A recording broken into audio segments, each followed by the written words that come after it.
selama 2 hari ini menurut saya sangat seru karena selain kita dapat materi pembelajaran kemarin di hotel, di ruang aula hotel, juga kita hari ini dapat kegiatan outbound yang luar biasa karena dengan kegiatan outbound ini kami menjadi lebih dekat, lebih kenal satu sama lain, kemudian lebih bisa menjalin kerjasama satu sama lain dan fun. Kalau sudah tepat jawabannya silakan diangkat ke atas sambil mengatakan Banjarbaru gitu ya. Alat untuk mengkilapkan sepatu.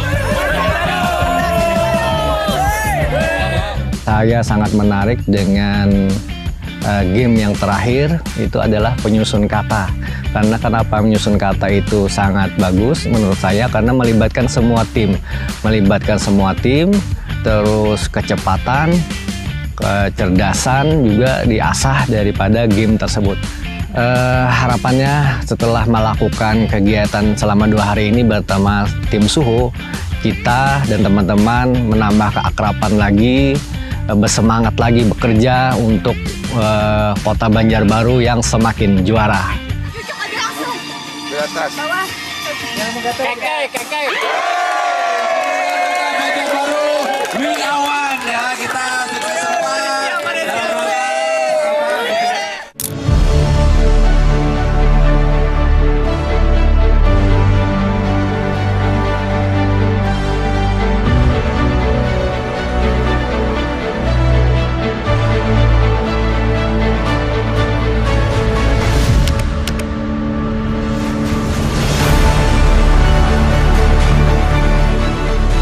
Suhu adalah lembaga yang sangat berpengalaman dan kami tahu bahwa Suhu sering kali sudah bekerjasama dengan pemerintah daerah di seluruh Indonesia. Tentunya kami juga harus ikut bagaimana bekerjasama, bagaimana berkolaborasi dengan Suhu Training and Consulting. Dan harapan kami mudah-mudahan kerjasama ini terus bisa kita lanjutkan. Dan tentunya kami juga bisa meningkatkan kompetensi ASN kami di lingkungan pemerintah kota Banjarbaru.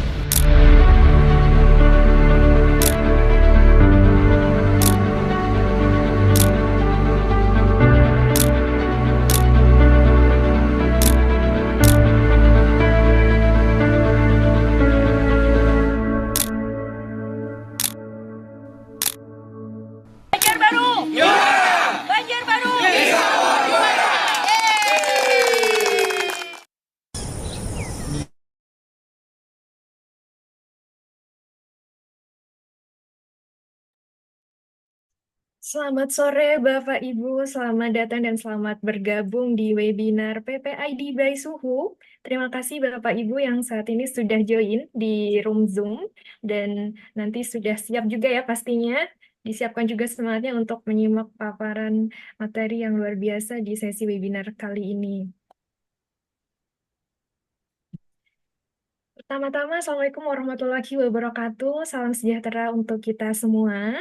Akhirnya dan sudah tidak pasti sudah ditunggu-tunggu juga ya untuk sesi kita pada sore hari ini. Alhamdulillah kita dapat berkumpul di sesi webinar mengenai jabatan fungsional sebagai kunci reformasi birokrasi, optimalisasi peran dan juga pengembangan kompetensi. Di sini sepertinya dari tadi Bapak Ibu sudah presensi ya. Di sini banyak sekali yang sudah hadir. Alhamdulillah, semoga Bapak Ibu dimanapun berada saat ini dalam kondisi sehat walafiat sehingga bisa mengikuti sesi webinar kita pada sore hari ini.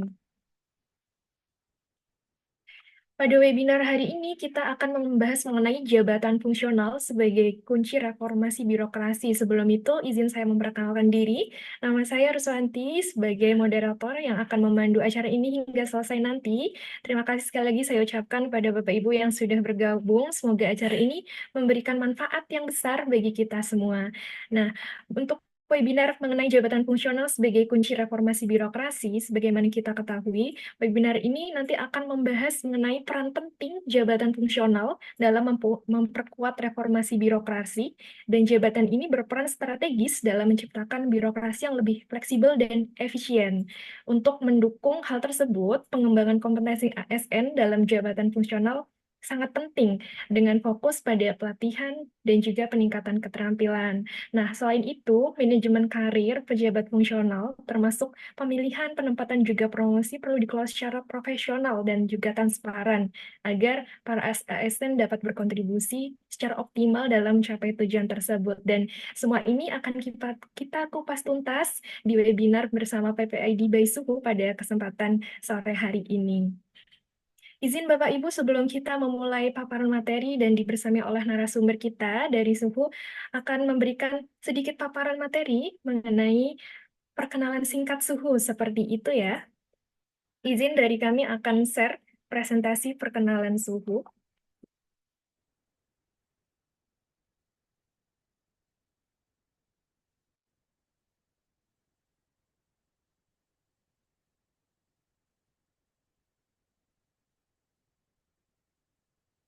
Baik Bapak Ibu, untuk Bapak Ibu yang saat ini sudah join dan ingin open cam, silahkan kami persilahkan untuk bisa open kameranya, dan untuk background Zoom-nya sudah kami share juga di grup Telegram PPID seperti itu. Jadi nanti monggo silakan bagi Bapak Ibu yang berkenan untuk open kamera, kami persilahkan ya. Dan buat Bapak Ibu yang mau take note atau mencatat materi-materi poin-poin mengenai webinar kali ini, kami persilahkan karena nanti kami juga akan menyediakan sesi diskusi dan juga tanya jawab untuk kita diskusi bersama dengan narasumber kita pada sore hari ini. Untuk Bapak Ibu yang baru bergabung, selamat bergabung Bapak Ibu di webinar Jabatan Fungsional sebagai kunci reformasi birokrasi, optimalisasi peran dan pengembangan kompetensi. Sekilas informasi mengenai webinar outline hari ini, nanti akan ada presentasi materi, kemudian ada informasi kuis. Untuk kuis ini akan kami ambil 4 peserta yang beruntung dan berkesempatan untuk mendapatkan merchandise menarik dari Suhu. Jadi mohon Bapak Ibu bisa menyimak materi paparan dari narasumber kita sore hari ini, karena nanti akan ada informasi kuis, yang mana kuis ini akan kami share di kolom chat Zoom, dan kami persilakan Bapak Ibu untuk mengikuti kuis ini karena akan berhadiah merchandise menarik dari Suhu seperti itu. Dan nanti juga akan dilanjutkan untuk sesi tanya jawab di akhir paparan atau di akhir sesi webinar ini. Dan terakhir ada informasi mengenai e-sertifikat bagi Bapak Ibu yang ingin mendapatkan e-sertifikat. Kami menyediakan kesempatan untuk Bapak Ibu dengan cara join webinar ini sampai akhir dan sampai selesai, dan nanti mengisi form feedback sebagai syarat untuk mendapatkan e-sertifikat. Dan untuk form sertifikat ini kami tunggu maksimal pukul 24.00 WIB malam ini. Nah, yang sudah pastinya tidak sabar ingin dibersamai oleh narasumber kita pada kesempatan sore hari ini. Di sini kita sudah hadir Bapak Prasetyo Budi Ilmawan, SIP MSc MECDF. Beliau selaku Kepala Bidang Pengembangan Sistem dan Pelayanan Dinas Perpustakaan dan Kearsipan Kabupaten Sleman. Sepertinya Pak Pras sudah join di sini ya. Baik, kita sapa terlebih dahulu. Selamat sore Pak Pras. Selamat sore, Assalamualaikum warahmatullahi wabarakatuh. Waalaikumsalam warahmatullahi wabarakatuh. Sehat ya Bapak? Alhamdulillah, Mbak Rus, apa kabar? Alhamdulillah. Alhamdulillah sehat juga Pak. Baik, ini sepertinya Bapak Ibu di sini sudah antusias nih Pak untuk menyimak paparan materi mengenai jabatan fungsional. Semoga bermanfaat buat semua. Amin. Baik Pak Pras, izin saya lanjutkan untuk perkenalan singkat mengenai pelatihan pemerintahan ID by Suhu. Untuk tentang Suhu atau tentang PPID by Suhu, kami merupakan PT Kata Suhu kita, atau biasanya dikenal juga Suhu Professional Training Consulting IT, dan yang mana ada salah satu lini bisnis kami yang disebut sebagai PPID by Suhu atau pelatihan pemerintahan by Suhu seperti itu. Kami merupakan perusahaan penyedia layanan jasa, solusi, dan juga produk inovasi di bidang teknologi informasi yang berkantor pusat di Yogyakarta dan memiliki kantor representatif bisnis di Jakarta. Kami berpengalaman kurang lebih selama 6 tahun dengan 650 klien B2B dan juga B2G di seluruh Indonesia, dan tentu saja kami berkomitmen untuk memberikan layanan terbaik dalam mengembangkan dan memberikan layanan dengan berfokus pada hasil dan juga kepuasan pelanggan. Untuk beberapa layanan utama kami, diantaranya mengenai pelatihan dan sertifikasi, kemudian ada event specialist, dan juga jasa konsultan TIK. Dan mengenai ini, Bapak Ibu bisa langsung kunjungi website kami di pelatihanpemerintahan.id. Di sana nanti akan ada informasi secara lengkap mengenai detail produk atau layanan di tempat kami. Ini sekilas pelatihan juga sertifikasi di tempat kami, ada pelatihan pemerintahan, dan kemudian pelatihan dan sertifikasi IT, serta pelatihan SDM. Dan selanjutnya kami juga ada produk mengenai IT consulting, mengenai perencanaan IT, manajemen IT, dan juga audit IT. Selain itu, kami juga ada IT implementation mengenai IT infrastructure, data AI solution, IT security, dan masih banyak lagi. Dan terkait training atau program, di tempat kami ada juga mengenai outdoor activity, yang mana untuk training program ini seperti outbound, outing, kemudian capacity building, seperti itu. Sekilas untuk beberapa portofolio mengenai produk atau layanan suhu, di sini ada pelatihan public speaking untuk ASN pemerintahan, BKD Provinsi Jateng, dan juga peningkatan kapasitas sekretaris SKPD dan ASN di lingkungan pemerintah di Kota Banjarbaru tahun 2024. Kurang lebih itu saja untuk perkenalan awal mengenai suhu, karena sepertinya Bapak Ibu di sini juga sudah tidak sabar ingin dibersamai oleh Pak Pras mengenai paparan materi jabatan fungsional pada kesempatan kali ini. Baik Pak Pras, apakah Bapak sudah ready nih? Insya Allah. Baik, tanpa berlama-lama, langsung saja waktunya saya serahkan ke Pak Pras. Monggo, Pak. Oke, saya share materi ya. Baik, Pak.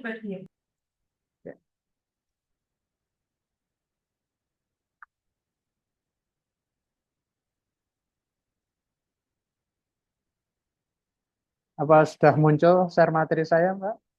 Sudah, Pak. Sudah muncul. Oke, kita mulai ya. Monggo, Bapak. Oke, Bismillahirrahmanirrahim. Assalamualaikum warahmatullahi wabarakatuh. Selamat sore dan salam sejahtera buat kita semua. Sore ini kita bertemu kembali dalam PPID-nya suhu. Untuk tema kita sore ini adalah jabatan fungsional, peran, dan pengembangan kompetensi. Sama saya, Prasetyo Budi Ilmawan. Oke, ini perkenalan sepintas saya, background pendidikan saya, keseharian saya ada di, tadi sudah disebutkan oleh Mbak Ros. Suara saya bisa kedengar dengan jelas, Mbak? Bisa, Pak. Sudah jelas. Mungkin Ini agak mohon maaf karena sedikit. ini di kami hujan deras ya. Oh ya, nggak Jadi agak apa-apa, Pak. noise ini. Ini hujan deras banget ini. Mungkin agak Oke, dibesarkan sedikit, izin Bapak. oke. Gimana sekarang ini? Iya, sudah aman, Pak. Sudah? Sudah, terima Oke. kasih, Pak Pras. Oke, kita lanjutkan. Tapi sekali lagi ini mohon maaf, ini hujan deras banget. Jadi mungkin suara hujan sedikit banyak nanti agak mengganggu dan mungkin masuk. Mohon dimaklumi. Kita akan ngobrol santai sampai nanti kurang lebih jam 17 maksud saya, tentang seputar jabatan fungsional.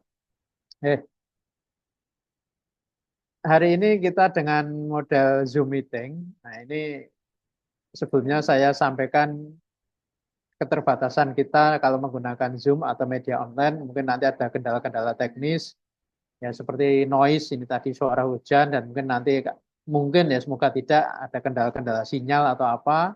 Dan berikutnya juga mungkin keterbatasan kita dalam diskusi ini selalu menjadi kendala pelatihan-pelatihan yang sifatnya atau pertemuan yang sifatnya online. Namun demikian, saya kira itu bisa atau tidak mengganggu, tidak mengurangi manfaat kita ngobrol pada sore hari ini, sehingga nanti pada saat diskusi mari kita maksimalkan untuk lebih banyak ngobrol tentang jabatan fungsional dan atau mungkin cerita-cerita tentang kasus, meski secara online kadang ada hal-hal yang tidak bisa kita diskusikan di Zoom ini atau di ruang online ini. Oke, untuk yang pertama, saya mengawali dengan quote-nya Pak Habibie. bekerjalah melebihi yang dibayarkan pada kalian, niscaya suatu saat kalian akan dibayar melebihi apa yang kalian kerjakan. Saya sangat tertarik dengan quote ini dan bagi saya ini luar biasa sekali. Di tengah sekarang, kalau boleh saya katakan, banyak kegalauan di lingkup ASN. Ketidakjelasan kebijakan, ada P3K, kemarin dikenal juga akan ada P3K paruh waktu, kemudian mereka yang mengatakan reward dan punishment yang belum jelas, jenjang karir yang belum jelas, mau ngitung atau menilaikan mau naik pangkat juga susah. Nah, sekarang itu fenomena-fenomena seperti itu banyak muncul. Karena itu saya sangat tertarik dengan quote ini. Bekerjalah melebihi yang dibayarkan kepada kalian. Niscaya suatu saat kalian akan dibayar melebihi apa yang kalian kerjakan. Nah, ini selalu menyemangati mungkin saya pribadi dan saya berharap menyemangati teman-teman yang mungkin saat ini merasa di lingkungan kerja kurang memberikan ruang untuk berkembang, kurang memberikan kejelasan dalam pengembangan karir dan seterusnya, ketidakjelasan status dan sebagainya, kemudian pengembangan kompetensi yang mungkin mandek atau mungkin juga sisi administrasi yang banyak, terus juga tadi reward and punishment yang ya belum seperti yang diharapkan. Semoga quote ini bisa memberi semangat buat kita semua agar tetap memberikan yang terbaik melebihi apa yang menjadi ketugasan kita dan sehingga insya Allah kita yakin kita akan mendapat sesuatu yang melebihi apa yang kita kerjakan. Ini mengawali sesi sore kita ini, termasuk ini sudah jam sekian, jam 4 hari Jumat setelah kemarin libur panjang. Oke, pertama saya selalu mengawali setiap pertemuan saya itu dengan mengajak teman-teman semuanya saja untuk membaca aturan terlebih dahulu. Pahami betul peraturan dan jangan membaca peraturan hanya ketika ada kasus. Sekali lagi, jangan membaca peraturan hanya ketika nemu kasus. Kenapa? Karena ketika kita buka peraturan setelah ada kasus, kita bisa jadi membacanya parsial. Kalau kita membacanya parsial, nanti persepsinya bisa berbeda-beda. Karena itu dari awal saya selalu mengingatkan dimanapun saya mengisi pelatihan, pahami betul peraturan, baca dulu aturannya, baru nanti kita implementasinya di lapangan seperti apa. Yang pertama, ketika kita bicara tentang jabatan fungsional, pasti kita akan membuka Undang-Undang Nomor 20 Tahun 2023 tentang aparatur sipil negara. Ini wajib, setiap ASN harus tahu betul Undang-Undang Nomor 20 Tahun 2023 tentang ASN. Secara khusus, saya menyarankan agar ketika kita membaca undang-undang ini, meski di undang-undang sebelumnya itu dinyatakan tidak berlaku, saya sarankan untuk membandingkan dengan undang-undang sebelumnya, yaitu Undang-Undang Nomor 5 Tahun 2014 tentang ASN, yang ini yang diganti menjadi Undang-Undang Nomor 20 Tahun 2023, tentangnya masih sama aparatur sipil negara. Kenapa? Karena dengan kita membandingkan dua undang-undang ini, kita akan jadi tahu semacam apa sih yang mendasari, apa saja sih perubahan-perubahan yang muncul di undang-undang yang baru ini dibandingkan dengan undang-undang sebelumnya. Karena ini sangat-sangat penting. Sebagai contoh, ada penambahan satu frase untuk definisi P3K. Nah, tentang apa itu silakan nanti teman-teman semuanya saja monggo dibaca sendiri. Penambahan frase itu memberikan dampak yang luar biasa. Nah, tahunya ada penambahan frase itu kalau kita membandingkan dengan Undang-Undang ASN yang sebelumnya Nomor 5 Tahun 2014. Itu yang pertama. Kemudian yang kedua, ketika kita bicara tentang jabatan fungsional, kitab kuningnya, ini saya nyebutnya gitu, kitab kuningnya itu Permenpan Nomor 1 Tahun 2023 tentang jabatan fungsional. Nah, ini Permenpan ini sama kayak PP11 dan PP17 itu istilahnya itu Permenpan sapu jagat. Artinya, kalau dulu sebelum adanya Permenpan ini, setiap jabatan fungsional itu punya aturan Permenpannya sendiri-sendiri.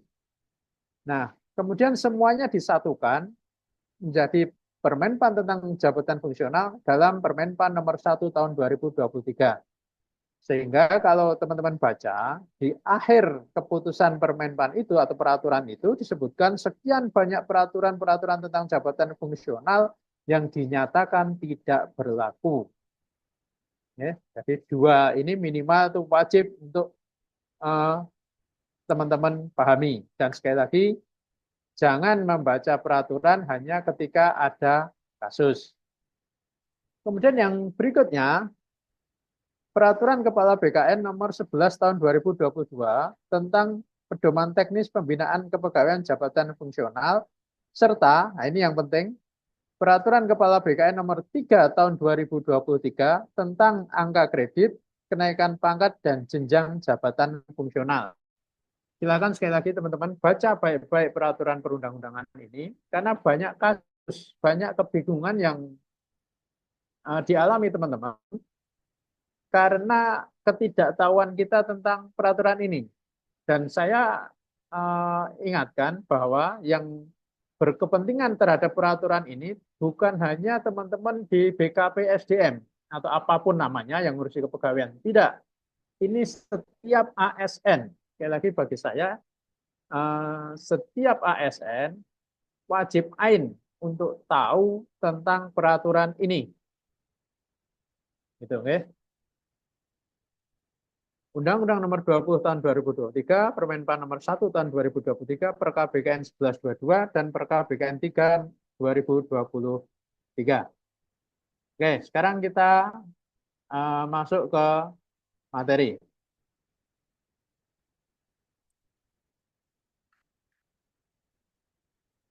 Jabatan fungsional, ngantar. Kenapa jabatan fungsional ini sekarang menjadi semacam trending topik? Karena memang dengan konteks penyederhanaan birokrasi yang digulirkan oleh pemerintah, jabatan fungsional seolah-olah menjadi satu-satunya karir yang kita tidak bisa lagi atau tidak ada pilihan lain. Kita harus ke jabatan fungsional. Jabatan fungsional adalah sekelompok jabatan yang berisi fungsi dan tugas berkaitan dengan pelayanan fungsional yang berdasarkan pada keahlian dan keterampilan tertentu. Kalau dulu namanya jabatan fungsional tertentu. Sekarang T-nya hilang, hanya JF. Dulu singkatannya JFT, sekarang JF. Kenapa T-nya hilang atau tertentunya hilang? Karena ada perubahan paradigma terhadap jabatan fungsional itu. Dulu ketika masih menggunakan istilah jabatan fungsional tertentu, JFT itu akan sangat terkotak dengan kesibukan sesuai dengan poin-poin angka kreditnya. Nah, sekarang sekali lagi ada perubahan paradigma, sehingga istilahnya adalah jabatan fungsional atau JF. Jabatan yang lain adalah jabatan pimpinan tinggi, kemudian ada juga jabatan pelaksana, jabatan pengawas, dan administrator. Nah, kita sore ini bicara tentang JF. Nah, berdasarkan definisi itu, maka kategori jabatan fungsional terdiri dari dua, yaitu jabatan fungsional keahlian dan jabatan fungsional keterampilan. Nah, ini saya kira mungkin teman-teman sudah familiar. Keahlian versus keterampilan. Nah, ini kenapa ini yang membedakan adalah nanti di pengangkatan pertamanya. Oke. Adapun jenjang jabatan keahlian, pengangkatan pertama itu disebut dengan ahli pertama dengan pangkat golongan 3A sampai dengan 3B. Ini ketentuan umum. Oh ya, saya agak flashback sedikit, mohon maaf. Nah, keperaturan ini, terutama yang Permenpan nomor 1 tahun 2023, itu di bagian atas itu akan bicara tentang ketentuan umum. Sedangkan di bawah itu akan menyinggung tentang ketentuan-ketentuan yang sifatnya khusus, yang itu bisa jadi membatasi ketentuan yang sifatnya umum. Nah, seperti apa pembatasannya nanti kita diskusikan lebih lanjut. Kembali ke sini. Untuk jabatan keahlian, pengangkatan pertama itu dengan ijazah diploma 4 atau strata 1 atau S1. Pengangkatan PNS ke dalam jabatan fungsional dilakukan melalui pengangkatan pertama, perpindahan dari jabatan lain maupun penyesuaian passing dan promosi. Ahli pertama itu dari pangkat golongan 3A sampai dengan 3B. Kemudian ahli muda 3C dan 3D, ahli madya 4A sampai dengan 4C, dan ahli utama 4D sampai dengan 4E. Yo. Mohon maaf Mbak Ros dari Suhu, bisa diaktifkan sebentar? Baik, izin Bapak untuk Gimana kalau diskusinya itu ongoing saja? seperti itu. Gimana? Biar pesertanya nggak cuma dengerin terus gitu loh. Karena ini Boleh, jam-jam boleh. sore. Ini jam sore, jam riskan ini. Nggih, maksudnya ini dibuat interaktif seperti itu nggih, Pak? Jadi kalau misalnya Interaktif ada aja. yang bertanya bisa langsung ditanyakan Langsung. seperti itu. Ah, Nggih, baik. Ya. Kami persilakan pada Bapak Ibu yang ingin bertanya di sesi diskusi ataupun sharing session kita mengenai webinar jabatan fungsional bisa langsung saja menuliskan pertanyaannya di kolom chat Zoom ya, Bapak Ibu, untuk nanti bisa dibaca langsung oleh Pak Pras, biar nanti kita diskusi interaktif di sini seperti itu, dan nanti kami persilakan juga kalau nanti ada yang ingin raise hand dan ingin bertanya seperti itu. Baik, di sini sudah ada Ibu Nabila Ayu, Pak Pras. Oke. Baik, izin saya open mic dulu ya sebentar, Ibu Nabila Ayu.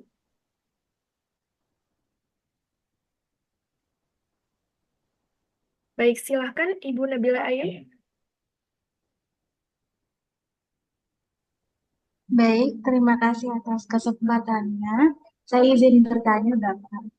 Apakah ada gap antara kebijakan reformasi birokrasi dan implementasi di lapangan dalam konteks jabatan fungsional, serta bagaimana cara mengatasinya? Terima kasih. Oke. Gap atau kendala-kendala kaitannya dengan reformasi birokrasi. Ini saya kasih contoh paling gampang, itu dengan kemarin reformasi birokrasi, salah satunya adalah penyederhanaan birokrasi, itu akan dimunculkan banyak jabatan fungsional baru. Ada beberapa jabatan fungsional itu yang dalam tanda petik dia semacam apa ya, kotak untuk menampung yang tidak tercover di jabatan fungsional yang lain. Itu satu. Sehingga akibatnya apa? Untuk dia mau instansi pembinanya kemana, semacam itulah yang berakibat dari atau efek gap yang jenengan maksud mungkin ada dengan reformasi birokrasi, memang iya. Dan juga kita harus ingat, kalau di daerah, di kabupaten kota, misalnya provinsi mungkin juga, rata-rata jabatan fungsional sekarang berada di bawah kepala bidang atau di bawah eselon 3. Nah ini tentu saja ada semacam penurunan kesempatan berkarir ketika dibanding dulu di mana JF itu berada langsung di bawah pimpinan perangkat daerah. Itu salah satu contohnya. Kemudian kalau di pusat memang relatif jabatan fungsional itu akan lebih bisa berkembang karena luasan wilayah dan juga ketugasan. Sedangkan di daerah ada banyak kendala terutama kewenangan otonomi daerah yang itu akan membatasi karir yang karena berimbas kepada kewenangan tugas. Itu. Jadi kira-kira itu gap yang muncul ketika kemudian menjadi JF dari reformasi birokrasi. Sehingga ada beberapa teman itu atau beberapa PNS yang mengatakan saya tetap lebih nyaman di struktural misalkan seperti itu. Kira-kira demikian. Itu dari Mbak siapa tadi? Dari Ibu Nabila. Ibu Nabila. Iya, betul. Jadi memang Bapak. kalau di daerah, tapi saya kira memang itu common problem untuk di daerah dengan penyederhanaan jabatan fungsional ini itu menjadi common problem di mana kenaikan jenjang kemarin tidak sedikit teman-teman itu yang golongannya sudah 4A, yang harusnya kalau dia normal itu sudah madya BCF. Tetapi yang penyederhanaan birokrasi, meski dia golongan 4A dari eselon 4, dia tetap muda. Nah ini gapnya muncul di sana itu. Nah mereka sendiri nggak tahu kapan bisa menjadi madya. Nah, itu contohnya seperti itu. Itu nggih, Bu Nabila Ayu. Kita lanjutkan ya Siap, Pak. Semoga atau menjawab Ibu Nabila. Tapi sebetulnya ada juga yang bertanya di kolom chat, Pak. Mungkin pertanyaannya oke, agak sedikit serupa, jadi monggo bisa dijawab, Pak Pras. mana nih? Saya buka di kolom chatnya ya. Atau Mbak terus bisa membacakan aja? Boleh. Ini dari DLHPP, sepertinya dari Mm-mm. Ibu Sukma ya. Apakah jabatan fungsional masa pensiun umur berapa? Nah, ini sepertinya nanti akan dibahas juga ya, Pak ya. Ada. Kita Ada. sampai ke sana. Oke, nanti bisa kita jawab di selanjutnya nanti ya. Ini ada Oke. dari Ibu Eli untuk jabatan fungsional yang naik jenjang, persyaratannya apa saja? Apakah wajib membuat suatu inovasi? Bagaimana nih Pak Pras? Oke, overall kalau inovasi tidak. Kalau naik jenjang yang pasti harus uji kompetensi. Harus uji kompetensi. Ya, kalau inovasi tidak Baik, baik. kompetensi. Semoga menjawab Ibu Eli. Ini lanjut Pak dari Ibu Dewi Rina. Izin tanya, saya pelaksana belum pernah JF dan Ah, golongan 4A. Apakah ya. jika mengajukan usulan JF ke ahli pertama atau bisa langsung madya? Bagaimana ini Pak? Pengangkatan pertama mesti ke pertama. Tidak bisa langsung ke madya meski golongannya sudah 4. Jadi ini maksudnya di yang nomor 1 ini. Di ahli pertama meski golongannya 4A. Kenapa? Karena dia pengangkatan pertama. Sama kayak yang tadi, dari pelaksana golongan 4, itu kalau ke JF dia masuk ke ahli pertama. Kalau dari eselon 4 ke JF karena penyetaraan, dia golongan 4, dia ke ahli muda. Tidak langsung ke madya. Gitu. Oke? Baik. Semoga menjawab ya Ibu Dewi Rina.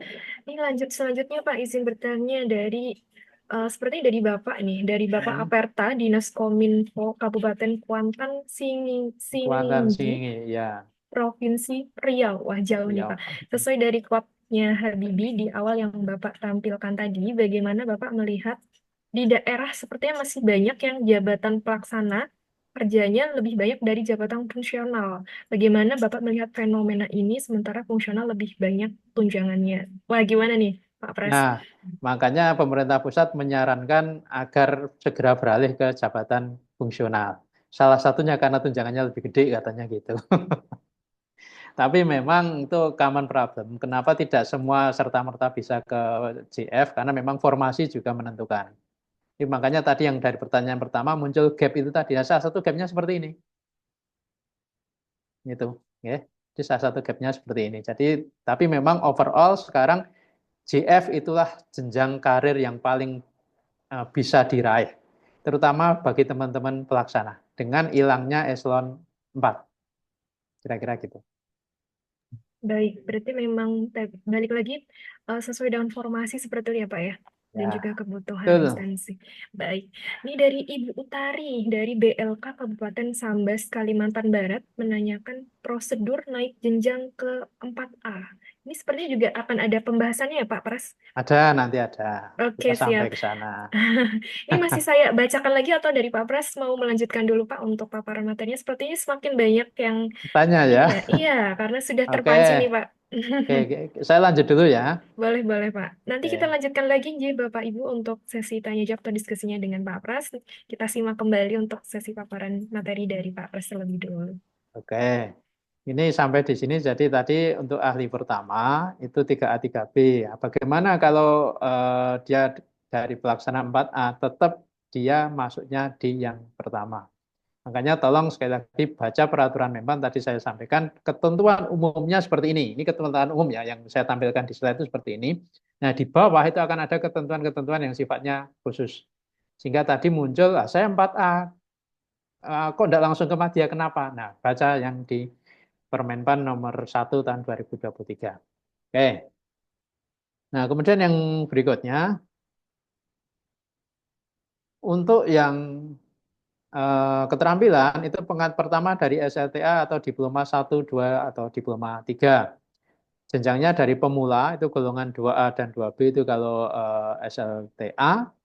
Kemudian terampil itu 2C dan 2D. Ahli maaf ini ada yang salah ini.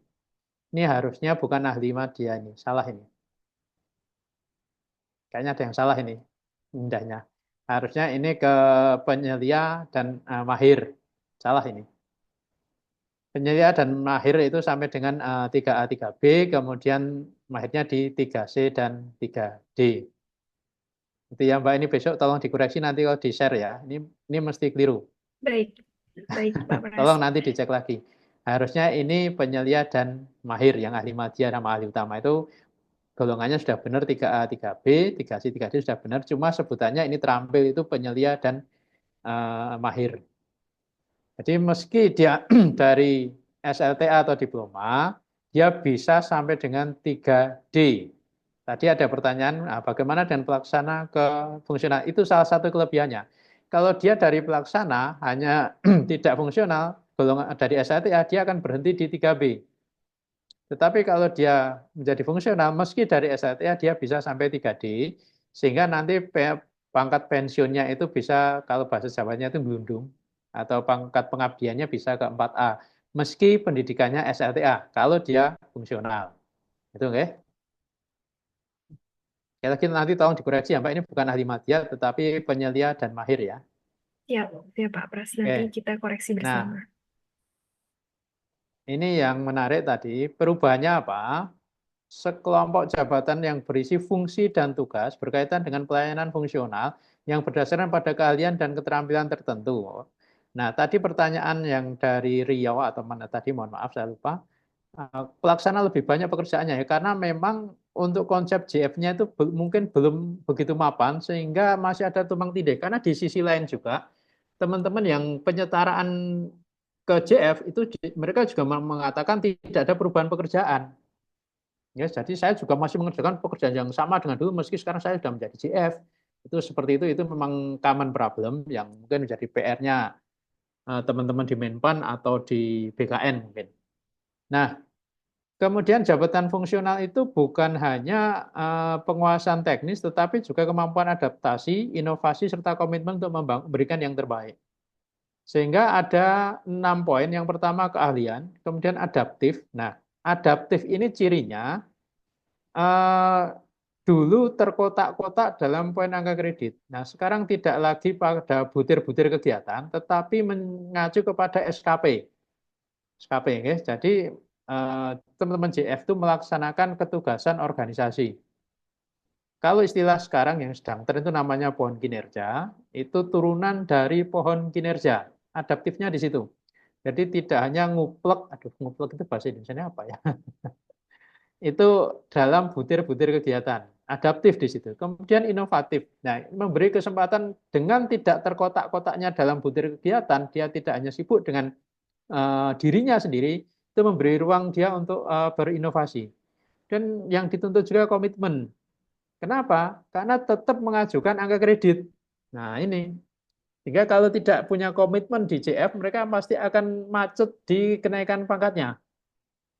Dan butuh juga keterampilan gesit dan lincah. Nah, ini memang mungkin gesit dan lincah ini kalau saya melihatnya gini.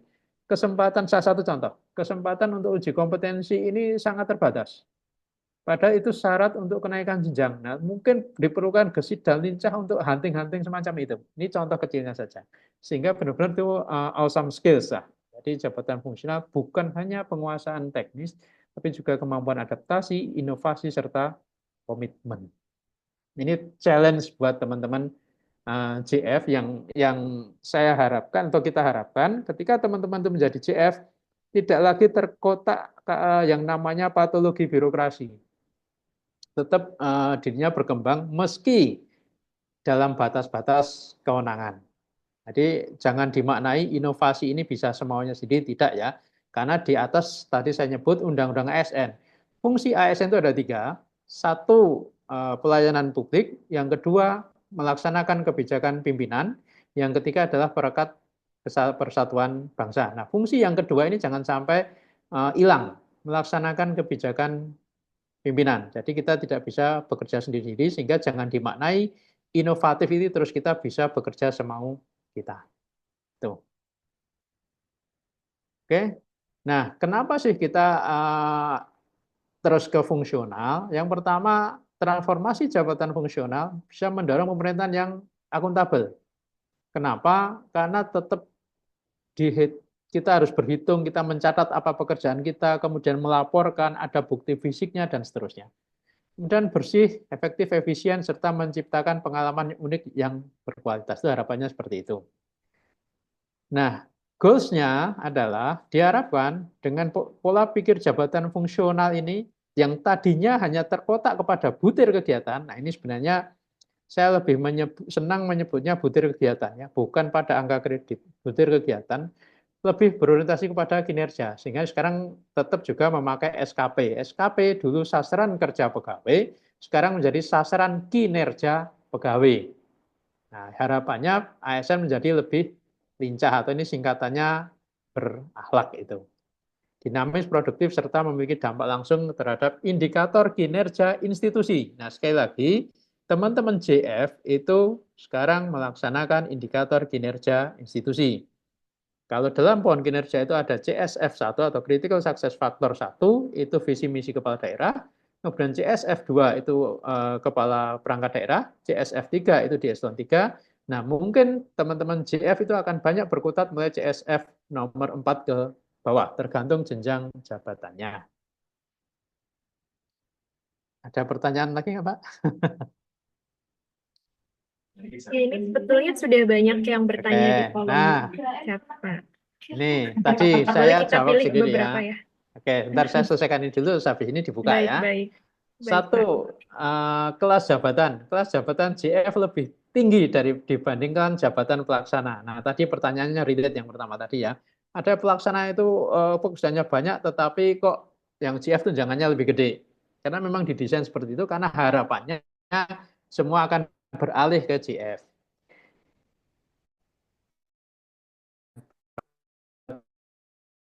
Lima, ya, 65 ke bawah itu 58 tahun kecuali guru itu dari terampil sudah 60 tahun. Nah, kemudian yang ketiga, jenjang lebih nah, kata kuncinya ini teman, formasi masih tersedia. Kan dasarnya formasi, ingat, pengembangan karir itu untuk kebutuhan organisasi, bukan kebutuhan individu. Sehingga banyak teman-teman yang bertanya, kayak tadi, saya 4A pelaksana, apakah bisa ke Madya? Tidak. Karena pengangkatan pertama harus ke pertama dulu. Kemudian juga di tempat saya ada formasi Madya, bisa nggak saya Madya? Nah, ini kalau saya bahasanya bilang hati-hati untuk ke Madya, terutama di kabupaten kota. Kenapa? Nah, silahkan baca di Permenpan nomor 1 tahun 2023, ada hal-hal yang membatasi yang itu secara eksplisit. Harus kita maknai atau kita cerna baik-baik. Karena overall, kalau ada formasi berarti boleh. Tetapi ketika ada formasi, apakah serta-merta bisa langsung keisi? Nah, itu kalau saya mengatakan bukan tidak boleh, hati-hati. Karena ada buntut panjang. Dan sebenarnya saya tidak bisa menyampaikan secara vulgar di sini kenapa itu terjadi. Dan yang keempat, SKP. Nah, ini tetap yang dulu ngitung angka butir-butir kegiatan, poinnya sekian, sekarang teman-teman fungsional melaksanakan SKP, sasaran kinerja pegawai sesuai jenjang jabatan. Nah, SKP ini turunan dari atasan dalam tanda petik. Nah, jadi Bupati ke kepala dinas ke kepala bidang ke teman-teman DF. Kalau di situ penyetaraannya sampai dengan eselon 4. Kalau penyetaraannya itu sudah sampai dengan eselon 3, nah otomatis di situ eselon 3-nya melaksanakan dari SKP-nya atau breakdown dari SKP eselon 2-nya atau JPT-nya. Dan yang kelima, jangan lupa untuk senantiasa mengikuti pengembangan kompetensi. Nah, seperti sore ini, nanti dapat sertifikat, dihitung sebagai pengembangan kompetensi. Cuma saya, saya wanti-wanti, tolong teman-teman ketika mengikuti pengembangan kompetensi, jangan berorientasi kepada sertifikat semata. Ya, sekali lagi, jangan berorientasi pada sertifikat dan jumlah JP. Kenapa? Meski sekarang jumlah JP itu 20 JP itu ada yang masih mengiyakan, ada yang tidak. Intinya adalah belajar, belajar, dan belajar. Berliterasi, berliterasi, dan berliterasi.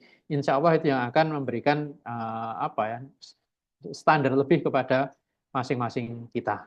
Ini 4 poin utama dari jabatan fungsional. Oke, Mbak, silahkan dibuka catatannya, pertanyaan-pertanyaannya. Baik, baik Pak Pras. Menarik banget nih ya Pak ya pembahasannya. Dan di sini kita scroll ke atas lagi nih Pak. Dari tadi sudah ada beberapa pertanyaan dari Bapak Ibu. Yang pertama saya bacakan dari Bapak atau Ibu Hawari. Mengenai perpindahan antar Japung, penata Ya. kependudukan dan KB ahli muda atau mutasi ke Japung analis kebijakan, apa saja syaratnya? Kemudian apakah harus hukum karena informasi simpang siur dari Provinsi Sumut nih Pak? Bagaimana tanggapan Pak Pras?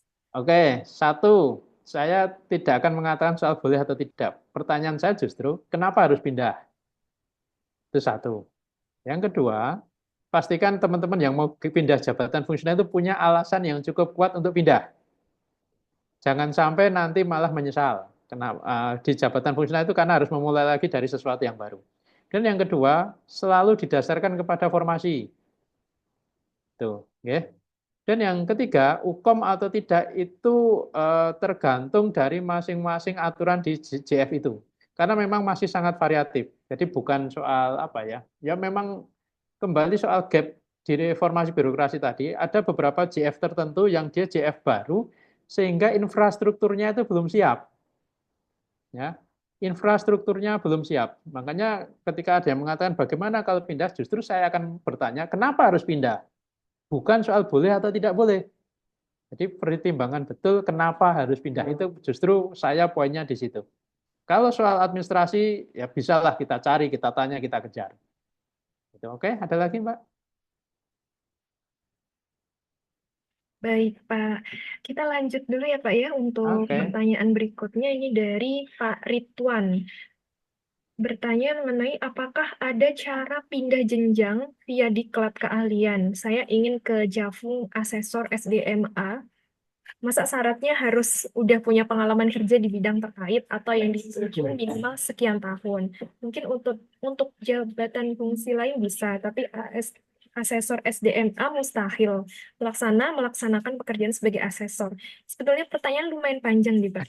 Bisa tidak beralih ke Jafung, tapi bukan lewat SKP 2 tahun terakhir, tapi lewat diklatkan. Yang lulus bisa beralih ke Jafung yang dituju. Itu gimana nih, Pak Pras? Ini pindah atau pengen jadi jabatan fungsional yang baru. Ini jadi sesuatu yang beda ya. Ini pengangkatan pertama, itu otomatis ada syarat kayak uji kompetensi dan seterusnya. Kalau tadi ada pengalaman minimal, nah itu mungkin ini tebakan saya saja, dia dipersyaratkan secara khusus oleh masing-masing BKP SDM. Itu bukan soal boleh apa tidak, tetapi tidak salah. Karena mereka memang menuntut kualitas dengan pertimbangan tertentu. Ini saya nggak ngerti dari pertanyaan ini, dia pindah ataukah pengen jadi JF. Kalau pindah itu konotasinya dari JF tertentu, JFA ke JFB misalkan. Ya. Itu namanya pindah antar jabatan fungsional. Tapi kalau mau masuk pengangkatan pertama, itu memang harus dengan ada, kecuali untuk CPNS, ada syarat seperti itu. Nah, untuk teksnya seperti apa? Mohon maaf nih karena keterbatasan. Mungkin nanti kita ada satu lagi Mbak, coba Mbak. Ada pertanyaan lagi Mbak. Silakan. Baik, kita kasih satu lagi kesempatan pertanyaan ya Pak Pras. Ini sepertinya sudah ada raise hand Pak. Kita berikan kesempatan untuk Ibu Bikah Kustinoviani. Silakan bisa open mic-nya. Sebentar.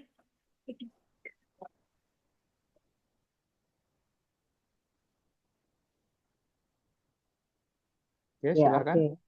J, Baik. mohon maaf Pak, ini nggak bisa on cam soalnya hujan juga di Pakem ini, kebetulan saya di Pakem. Oh, Pak Akem. J, jadi saya mau nyontek Pak. Saya kan barusan penyetaraan ke Oke. JF dari struktural. Nah kebetulan kan saya di 3D, terus eh, kalau kemarin konversi nilai angka kredit itu sudah dianjurkan untuk naik pangkat dan jenjang ke 4A. Ya. Yang mau saya tanyakan kan kalau di struktural itu kan gelundung aja langsung ke 4A gitu ya Pak. Ya. Ini di fungsional itu langsung gelundung atau tetap uji kom atau bagaimana Pak? Atau ada hal lain yang perlu diperhatikan? Karena kalau dilihat komposisi masih ada posisi. Lalu kalau misalnya eh, mau pindah ke fungsional yang lainnya, kalau dilihat itu kan ada syarat beberapa tahun gitu ya. Misalnya Ya. di Kemenkeu itu kalau mau analis keuangan itu harus minimal 2 tahun Ya, sebagai ada pejabat pengalaman. perbendaharaan J. Lah itu prosesnya seperti apa? Kalau di Kemenkeu memang ada uji komnya ya, ada ujiannya, terus ada sertifikat-sertifikat yang dipersyaratkan. Ya. Nah, yang saya tanyakan itu plus minusnya itu gimana?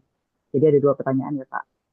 Oke, matur nuwun Pak. Jadi, Oke. Yang pertama, tidak gundung, harus memenuhi angka kredit. Ada itu ketentuan itu. Kalau yang struktural itu memang gundung saja. Kalau bahasa Jawanya gundung, jadi otomatis kadang kita nggak mengusulkan saya naik gitu karena sudah sesuai. Nah itulah kadang yang terus orang kalau tidak terbiasa ke JF jadi agak ragu pindah ke JF. Dan yang kedua, saya selalu mengatakan hati-hati. Saya tidak dalam posisi menyarankan ya atau tidak atau melarang, bukan kapasitas saya. Saya hanya memberikan semacam warning. Ketika nanti ke golongan 4, pastikan dulu jenjang jabatannya tetap di muda ataukah di madya. Karena belum tentu formasi madya itu ada. Karena sekali lagi kata kuncinya untuk naik ke jenjang jabatan itu tergantung dari formasi. Sekarang ada beberapa jabatan fungsional itu yang dia bisa ke 4A tetapi masih muda.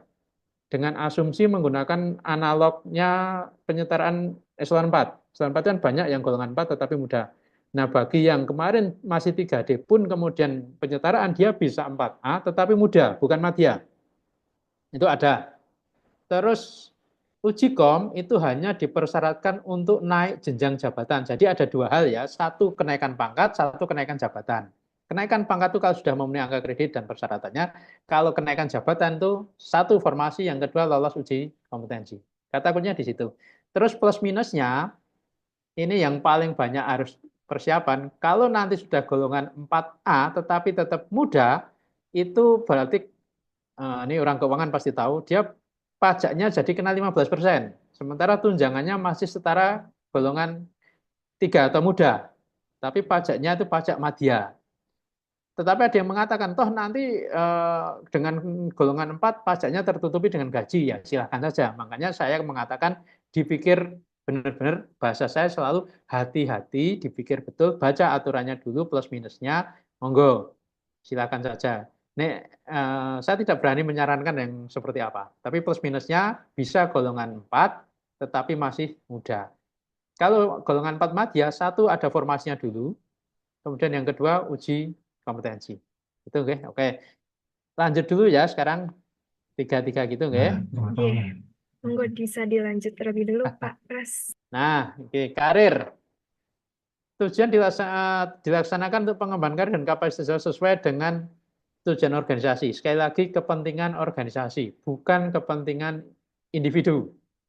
Ini yang kadang salah. Saya sudah uji kompetensi ke madya, kenapa saya kok belum bisa diangkat ke madya? Pasti ada pertimbangan-pertimbangan lain. Meski mungkin di situ tahu formasinya ada. Karena sekali lagi kepentingan organisasi, ini kasus banyak seperti itu. Kemudian perpindahan dari jabatan fungsional yang lain itu bisa horizontal, bisa vertikal maupun diagonal. Ya, jadi bisa melalui perpindahan antar kelompok jabatan fungsional maupun antar jabatan fungsional ke administrasi maupun JPT. Nah, ini perpindahannya bisa seperti itu, sehingga sebagai contoh, bagi perangkat daerah atau dinas tertentu, ini misalnya ini yang sudah terjadi di beberapa kabupaten kota, dinas perizinan, itu eselon 3-nya rata-rata sudah menjadi fungsional. Karena dia eselon 3, dia otomatis, eselon 3 atau administrator ya, itu ke madya, otomatis. Kalau yang eselon 4 atau pengawas, itu ke muda. Itu bentuk pergeserannya. Nah, kalau nanti yang eselon 2-nya atau JPT, dia akan bisa ke madya 4C atau ke utama. Tetapi satu catatan, formasi utama di daerah itu jarang. Bahkan yang ada utama itu mungkin saya tidak tahu pasti, hanya jabatan fungsional perencana yang dimungkinkan untuk sampai ke jenjang utama. Itu pun nanti akan ada syarat dan ketentuan yang berlaku. Makanya bahasa saya selalu mengatakan, baca dulu komplit dan hati-hati ketika memutuskan untuk pindah jabatan atau akan mengisi formasi. Dan yang ketiga, sekarang jumlah jabatan fungsional itu ada 279 yang tadinya 292, sehingga ada sedikit pengurangan. Nah, ini tapi tentu saja ini masih lebih banyak dibanding dengan eselon 4. Kalau di kabupaten kota itu yang masih eselon 4 itu pasti hanya di sekretariat, kemudian di lingkup kecamatan. Di luar itu rata-rata sudah harus beralih ke JF. Sehingga JF benar-benar itu menjadi pilihan karir utama saat ini. Kemudian persyaratannya untuk pengangkatan atau perpindahan antar kelompok JF ke dalam jabatan fungsional, satu kualifikasi, itu pendidikannya tadi, dan kompetensi, persyaratan lain yang sesuai dengan jabatan fungsional yang akan diduduki. Sehingga tadi muncul ada pengalaman, syarat minimal kayak gini, nah itulah persyaratan yang nomor 3 itu. Kemudian yang kedua, penetapan pangkat dan jenjang. Penetapan pangkat dan jenjang jabatan fungsional melalui mekanisme perpindahan antar kelompok jabatan fungsional ke jabatan fungsional lain adalah pangkat dan jenjang yang sama dengan jabatan fungsional sebelumnya. Jadi kalau muda di jabatan fungsional A, kemudian pindah ke jabatan fungsional B, dia juga tetap masih di posisi yang sama. Tidak bisa langsung naik. Dan yang ketiga, angka kredit jabatan fungsional yang berpindah ke jabatan fungsional yang lain sama dengan penetapan angka kredit di jabatan fungsional sebelumnya. Jadi tetap masih menggunakan angka kredit. Jadi jangan salah ya, meski pakai SKP, tetapi itu sebutannya angka kredit yang dikonversi. Tuh. Cuma memang tidak terus menilai angka kredit itu tidak. Tapi namanya konversi. Dan siapa yang menilai? Nah ini nanti kita akan sampai di sana. Perpindahan antar kelompok jabatan meliputi yang pertama, JPT itu ke ahli utama. Kemudian JA ke ahli madya. Nah, ini yang kadang terus membatasi. Kok di sana ada formasi madya, tetapi kok tidak segera diisi. Nah, mungkin untuk mengantisipasi kalau nanti yang JA itu beralih atau difungsionalkan seperti yang di perizinan. Jika kalau madyanya sudah diisi, saya nggak ngerti yang teman-teman JA itu mau kemana. Mungkin itu jadi pertimbangan sehingga bahasa saya hati-hati itu tadi. Kemudian yang berikutnya, jabatan pengawas ke dalam jabatan fungsional ahli muda. Itulah kenapa eselon 4 itu meski dia golongannya 4A, dia masih muda. Nah, yang terakhir ini menjawab pertanyaan yang tadi, jabatan pelaksana ke dalam jabatan fungsional keterampilan dan fungsional ahli pertama, meski golongannya 4A. Itu. Ya, terjawab di sini. Oke, ada pertanyaan lagi, Mbak? Baik, Pak Pras, kita buka sesi tanya jawabnya lagi ya, Pak ya. Oke. Kita masih scroll ke atas nih Pak. Di sini sudah ada Ibu Sukma. Karena di sini banyak yang sudah bertanya sebetulnya Pak dari tadi. Kita bacakan satu persatu dari atas dari Ibu Sukma mengenai kenaikan pangkat ahli muda ke ahli madya. Apakah masih mengikuti hukum? Sekarang saya golongan 4A, tapi kok masih ahli muda? Apa harus dikoreksi ke BKPSDM? Itu seperti apa ya Pak? Bentar Mbak, maaf ini tadi sinyalnya, maaf diulangi Mbak. Boleh. Saya ulang ya Pak ya. Dari Ibu Sukma, kenaikan pangkat ahli muda ke ahli madya, apakah masih mengikuti UKOM? Sekarang saya golongan 4A, tapi kok masih ahli muda? Apa harus dikoreksi ke BKPSDM? Tidak, jadi itu sudah betul. Untuk ke madya tetap harus UKOM. Satu. Yang kedua, meski formasinya ada, ingat ini kotak yang atas ini, yang jabatan administrator ke dalam fungsional ahli madya, kemudian pengawas itu tetap ahli muda meski golongan 4. Makanya tadi saya bilang bisa ke 4A tetapi muda.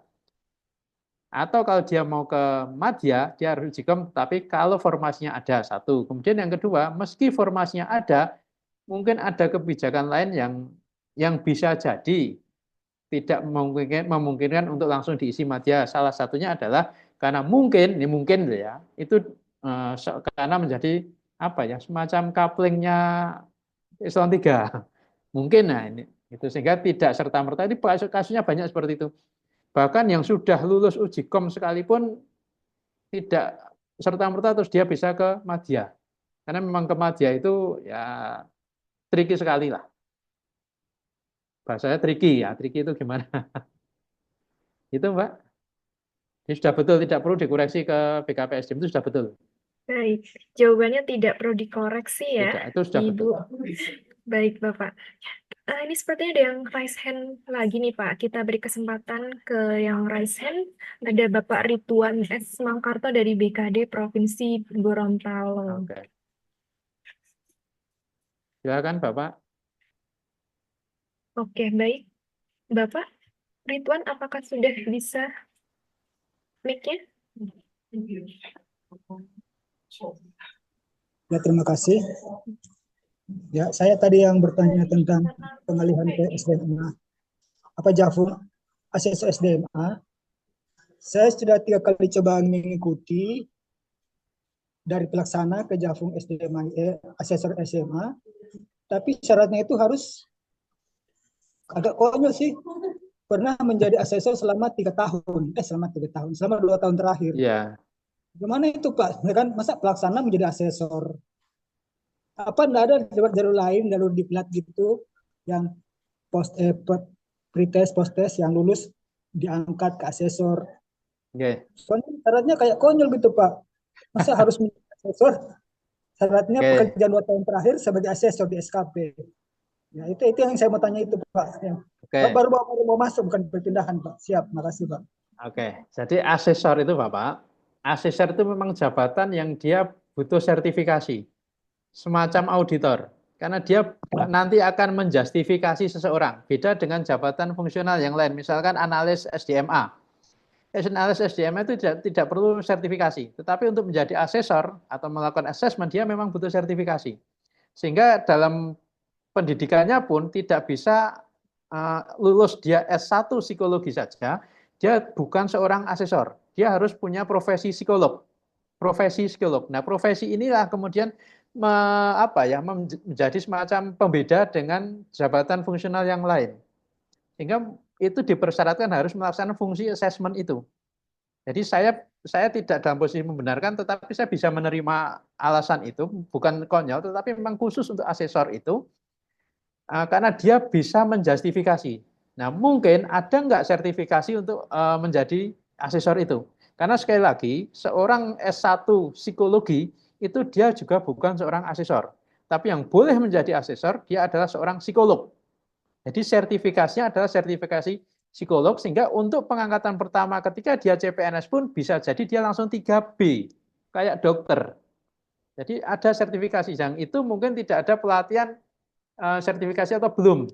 Sehingga digantinya adalah pernah melaksanakan ketugasan itu. Mungkin ini kira-kira analisa saya seperti itu.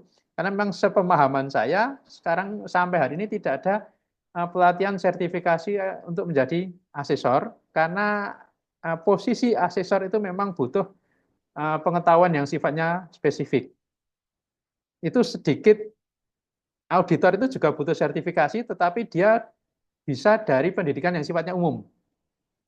Jadi seorang sarjana ekonomi dia bisa menjadi auditor kalau dia lulus diklat auditor, selesai. Tapi saya nggak ngerti kalau asesor itu memang dia butuh pemahaman khusus. Nah, mungkin itu yang menjadi pertimbangan sehingga dipersyaratkan ada pernah melaksanakan itu. Nah, bisa jadi solusinya, saya nggak ngerti ketugasan Pak Ridwan sekarang ada di mana. Nah, mungkin bergeser ketugasannya terlebih dahulu sehingga nanti diperoleh pengalamannya terlibat dalam kegiatan asesmen. Saya nggak ngerti sekarang apakah Pak Ridwan sudah banyak terlibat dalam kegiatan asesmen atau belum. Jadi mungkin dari situ bisa menjadi jembatan kalau ingin menjadi asesor. Ini sifatnya analisa saja Bapak, karena memang kebetulan saya juga dulu lama di BKPSDM, memang khusus untuk asesor itu dia butuh sertifikasi atau background pendidikan yang sifatnya spesifik. Nah, berbeda dengan JF yang lain yang dia bisa diambil dari JF yang atau dari background pendidikan yang sifatnya umum. Itu ya Bapak. Ini sama kayak dokter. Jadi cenderung mendekati kelompoknya teman-teman di kesehatan. Ada dokter, ada apoteker. Dia nggak bisa beralih dari seseorang yang bukan background farmasi menjadi apoteker. Dia nggak bisa. Dia memang dari background dia harus ke sana. Mungkin itu kemudian harus ditutupi dengan pengalaman kerja. Mungkin. Kira-kira demikian Bapak. Mohon maaf nih kalau mungkin kurang berkenan. Oke, ada lagi Mbak Ros? Baik, semoga menjawab ya Pak Ridwan. Izin kita beralih ke pertanyaan di kolom chat terlebih dulu ya, sebelum kita lanjut. Untuk yang sudah raise hand nih Pak Pras, sepertinya semakin menarik diskusi kita sore hari ini. Di sini ada pertanyaan yang serupa nih Pak, dari Bapak Ibu Hawari dan juga Kesbangpol Bali seperti itu. Nah ini menanyakan mengenai UKOM nih Pak. Kalau harus UKOM, soalnya susah kami yang dari daerah dapat informasi tentang UKOM dari instansi pembina. Nah kemudian ini pertanyaan lanjutannya, UKOM-nya bagaimana mekanismenya, kemudian sedangkan pemerintah daerah tidak memfasilitasi terkait biaya, mohon penjelasannya. Bagaimana Pak Pras? Oke, dari Bali ya ini tadi Pak. Dari mana? Ini sebetulnya dua pertanyaan berbeda, tapi UKOM. saya gabung Pak, karena sama Oke. nih Pak. Oke. Informasi UKOM. UKOM. UKOM itu salah satu yang paling dikeluhkan oleh teman-teman JF. Kenapa? Satu, bayarnya juga nggak murah. Yang kedua, kuotanya sedikit. Yang ketiga, sudah segitu tidak difasilitasi, rata-rata seperti itu. Nah, karena itu memang satu, bagi teman-teman JF, bangunlah jejaring. Satu kuncinya di situ. Kemudian yang kedua, bagi teman-teman yang ada di BKP SDM, tolong difasilitasi teman-teman di JF. Karena rata-rata seolah-olah UKOM ini masih menjadi bebannya JF sendiri. Padahal menurut saya pribadi, UKOM ini sekarang semacam setara dengan diklat PIM. Karena UKOM itu syarat untuk kenaikan jenjang jabatan. Ya, jadi dua hal, dari teman-teman JF, tolonglah bangun jejaring, carilah informasi karena memang kuotanya sangat terbatas dan belum banyak desentralisasi pelaksanaan UKOM. Belum semua JF melakukan desentralisasi UKOM. Ya, solusinya hanya bangun jejaring, sering-seringlah daftar ke sana sehingga ya kasarannya apa ya, cepet-cepetan itu. Kemudian yang kedua, bagi teman-teman BKP SDM kalau yang ada di room ini, di Zoom ini, tolong perhatikan fasilitasilah anggaran untuk teman-teman JF yang akan UKOM. Karena memang biayanya nggak mahal. Caranya apa? Tolong bikin penjagaan. Penjagaan apa ya? Data kebutuhan UKOM untuk PNS di tempat Bapak Ibu semua. Dan juga bagi teman-teman JF, tolong maksimalkan jejaring sesama JF. Ada asosiasi misalkan AAI, nah maksimalkanlah di situ. Banyaklah bangun jejaring di sana. Itu hanya itu solusinya karena memang itu salah satu kendala pengembangan karir bagi JF itu macetnya di UKOM. Gitu Mbak.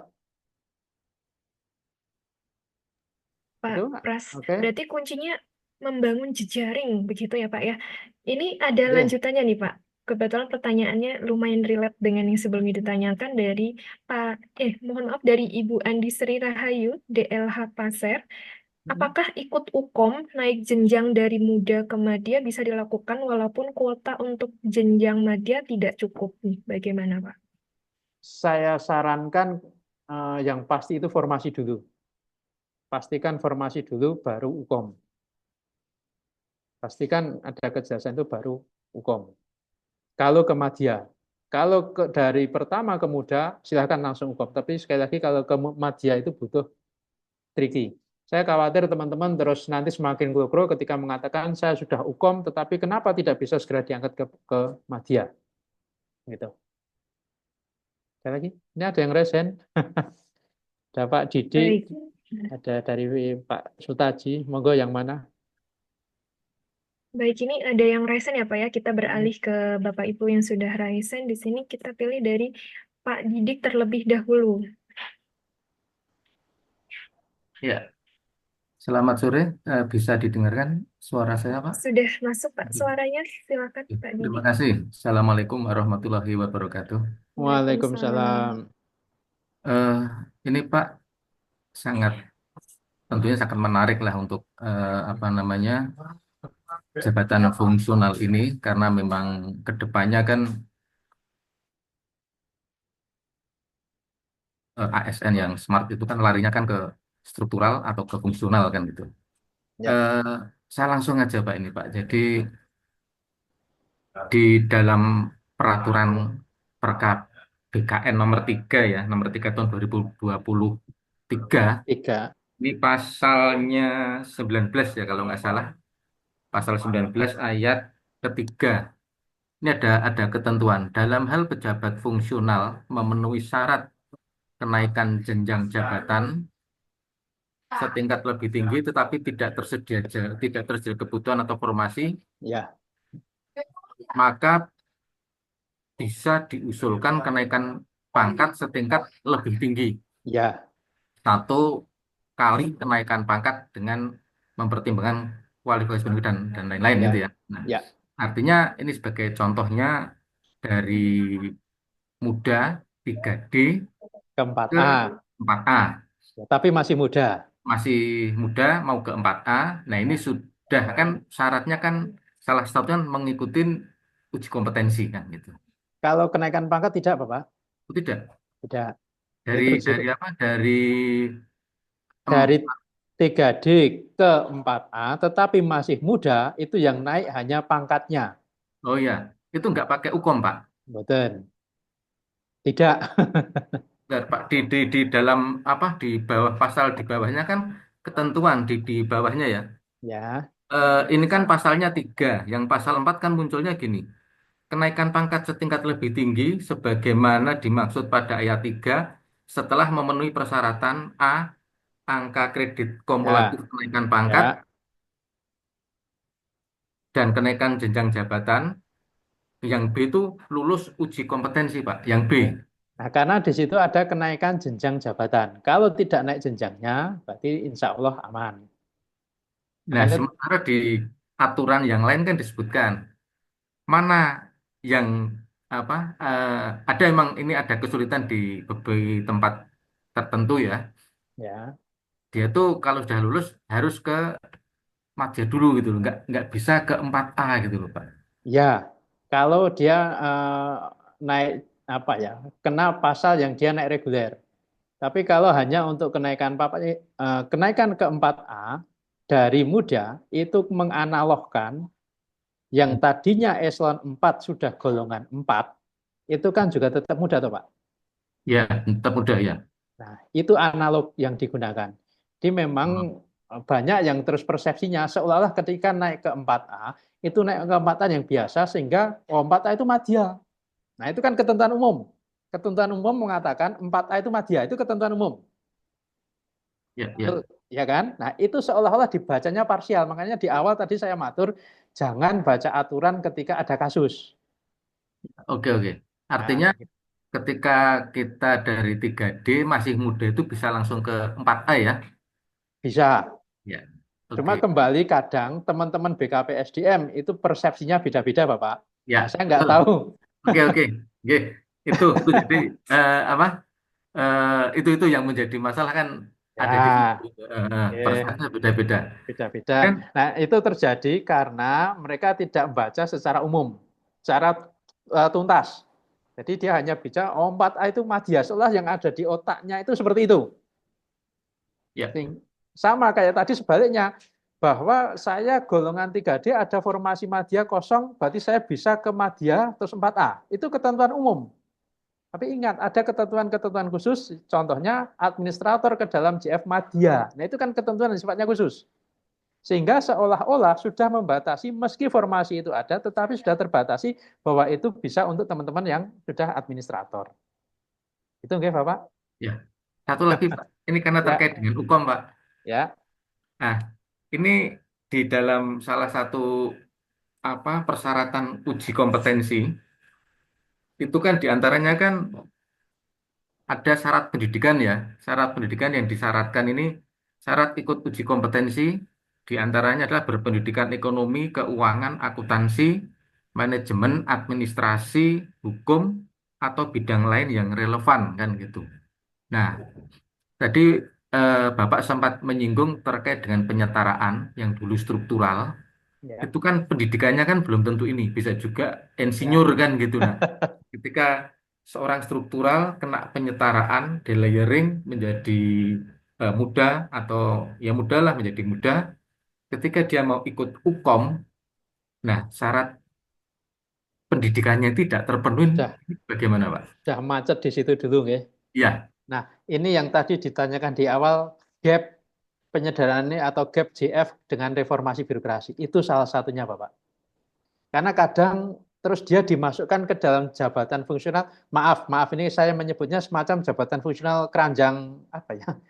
Keranjang sampah. Maaf ya, maaf. Jadi yang tidak sing variasinya jabatan banyak banget itu ya sudahlah dijadikan salah satu. Contohnya itu jabatan fungsional analis kebijakan.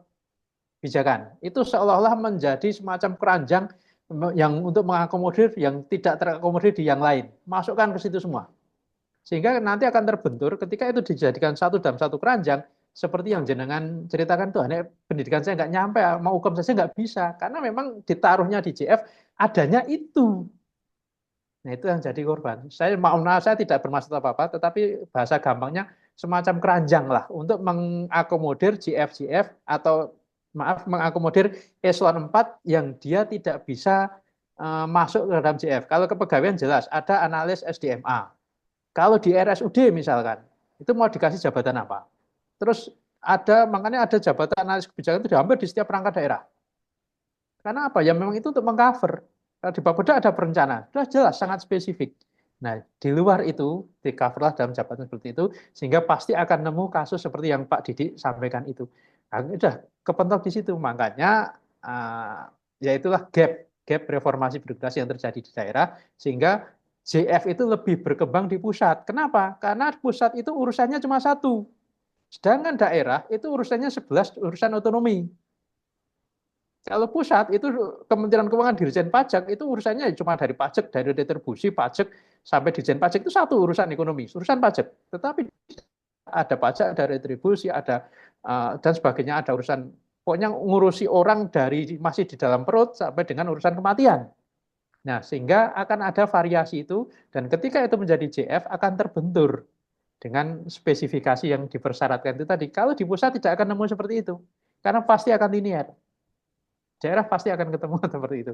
Karena apa? Daerah itu ada 11 urusan otonomi yang itu tidak mungkin tercover terwadai dalam JF semua. Kalau di pusat hanya kementerian itu hanya ngurusi satu urusan. Pasti akan linear. Itu nggih Bapak. Itu memang itu apa ya dilema bersama ini. oke. Terima kasih Pak Budi. Oke, sami-sami Bapak. Lanjut dulu atau pertanyaan nih Mbak Ros? Baik, semoga menjawab ya Pak Didik. Kita satu pertanyaan lagi mungkin ya Pak ya. Dari yang sudah raise hand dari tadi nih, kita kasih kesempatan kepada Bapak Sutaji dari Banjarbaru. Silakan Bapak Sutaji. Ya monggo Pak Sutaji. Di unmute Pak. Bapak Sutaji, apakah request unmute-nya sudah ada ya? Oh, baik. Sepertinya sudah terhubung ya. Nggih. Baik, monggo Pak. Selamat sore Pak. Nggih, Pak. Saya ingin menanyakan Pak. Saya ini kan udah naik pangkat pakai kinerja 2024 tadi Pak, ke 4C Pak. Nggih. Naik pangkatnya kalau saya lihat Pak, perubahan dari fungsional yang angka kredit dengan orang yang naik pangkat reguler itu Pak, sekarang pakai kinerja itu 1 tahun itu nilainya sudah cuma 37,5 Pak untuk kinerjanya itu. Nah, makanya kalau saya lihat jabatan fungsional dengan orang reguler itu hampir sama Pak, 4 tahun juga kalau dilihat naik pangkatnya sekarang. Nah, satu Pak, yang saya ingin tanyakan, sekarang kan saya 4C-nya Pak, mulai April 2024 tadi Pak sudah 4C Pak. Ya. Nah, sekarang umur saya sudah 57 Pak. Nah, kalau sudah 57 itu kan kalau saya melihat di yang Bapak tampilkan tadi, yang bisa pensiun di 65 tahun itu kan harus umurnya 65 tahun ya Pak, yang keutama. Utama bisa sampai 65.